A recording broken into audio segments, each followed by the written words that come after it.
The Motorcycle Accident by Richard L. Elsliger. Any similarities to persons living or dead, or events supernatural or otherwise, are purely coincidental. Copyright 2022. The real horror of life isn't a vampire, a werewolf, or a threat of an alien invasion. The real horror of life is knowing that your death is on approach, and there is not a damn thing you can do to stop it. It comes like an aircraft descending to your very own personal airport, where you wait, the unwilling passenger to a destination of unknown fancy or horror, depending. You wait at the departure gate, unable to remember how you got there, and you prepare for your final trip toward oblivion. You can't turn back the clock. You can't reach the conning tower to wave off the arrival.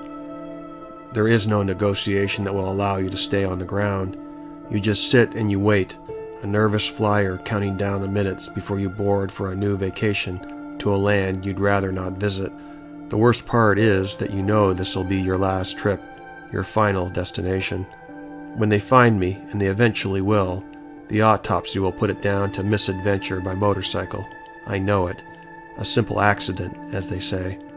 But as I lay here, I have a different story to tell. I knocked off work early today based on a weather report that gave all indications of a splendid late afternoon, an ideal day for a ride on my Harley.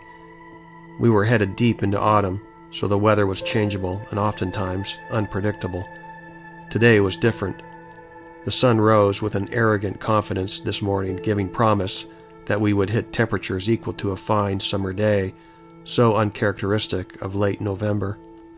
I arrived home and changed from my work clothes into my gear, a white t-shirt cloaked by a classic Perfecto Shot motorcycle jacket, Shot NYC being the original maker of the motorcycle jacket. It is a little known fact that the classic motorcycle jacket was banned in the 1950s. Schools considered the jacket too radical to be permitted on their hallowed grounds, never mind grace their sacred halls. The boots I donned, a pair of engineers, I cannot attest to whether they received an equal banishment based on 1950s refined sensibilities. I rolled up the cuffs on my 501 Levi's jeans and went to the garage. Dressed to the roll, I busted out my Harley, my most prized chariot, and we were on our way, headed straight for the Devil's Triangle of Tennessee, a hellish paradise for riders. It wasn't lost on me that a lot of accidents had happened over that route over the decades, but accidents of the past never deterred me from my future. Some would say that pig-headed stubbornness led me to my current situation, and they would be correct. Did I get what I deserved? I leave that to the listener to decide, but we all take some chances in life, and we all need to live a little before we die, don't we? My Harley beat a steady, unmistakable idle out of the gate, and I made that fateful turn from my driveway that led me to this place. I rode like a stallion, the engine blasting its obnoxious, unmistakable Harley-Davidson note, while I shifted and dipped through the curves like a surfer, cutting up the finest waves of the ocean. My pegs scraped from time to time, sending up showers of sparks that added a magnificent flair to my excursion, that some might claim were the sparks of hell's fire, and why wouldn't they? I was riding the Devil's Triangle after all. Strangely, I found myself to be the only one on the two-lane road this late afternoon. No motorcycles and no cars approached or followed. The area felt abandoned, as if I was the lone survivor of some terrible event, or in the alternative, people had consciously avoided the road for some reason, known only to them. I didn't care, and this made me care less. I ratcheted up my speed into the turns, swallowing vast quantities of asphalt beneath my wheels, until I found myself in an aggressive sweeping right-hander. It was at that moment that something reared up from the asphalt, a black, indescribable object that knocked me off the road and sent me careening over a steep slope. I plunged through a thicket of trees far off the roadway, obscured from any potential passers-by. I wasn't sure what I hit. A bear, perhaps, or some elk or deer. I think my legs are broken. I've tried to move them, and they remain unresponsive. I've tried to move my arms, and they too fail to obey my mental commands. My cell phone is in my pocket, so close yet so far, though I doubt I'd get a signal to make the call anyway.